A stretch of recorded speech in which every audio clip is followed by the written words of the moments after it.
খোকা ঘুমালো পাড়া জুড়ালো বর্গি এলো দেশে, বুলবুলিতে ধান খেয়ে গেল খাজনা দিব কিসে।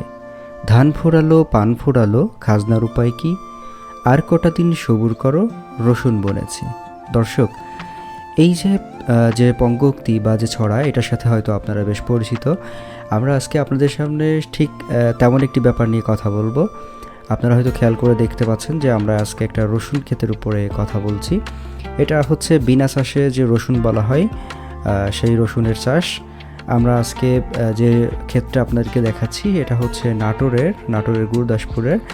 আর এই রসুনের নাম হচ্ছে হাজারি রসুন। এই রসুনের বিশেষ বৈশিষ্ট্য, বেশ পুষ্ট হয় এই দানাগুলো এবং মোটা মোটা সাইজের হয়। সাধারণত দেশীয় যে রসুনটা, সেই রসুনের চেয়ে এর বেশ দানাটা বড় হওয়ার কারণে বাজারে ভালো দাম পাওয়া যায় এবং ফলনেও বেশি হয়। আর আপনারা হয়তো খেয়াল করছেন এই রসুনের জমির চারিদিকে হচ্ছে সবুজ ধান, অর্থাৎ এই সময়ে কিন্তু একদম ধানের কেবল হচ্ছে কুশি গজিয়েছে বা এরকম কিছু। তো মাঝখানে হচ্ছে দুইটা রসুনের ক্ষেত। আর এই কৃষকেরা সাধারণত যে ধান উঠিয়ে ফেলার পরে জমিটা যখন পড়ে থাকে, অর্থাৎ একদিকে যখন ধানের চারা রেডি হয়, অন্যদিকে তারা কিন্তু বিনা চাষে রসুন বুনে দেয়। আর এই বুনে দেওয়ার পরে এইখান থেকে একটা অল্প সময়ের মধ্যে বেশ ভালো টাকার রসুন বিক্রি করতে পারে।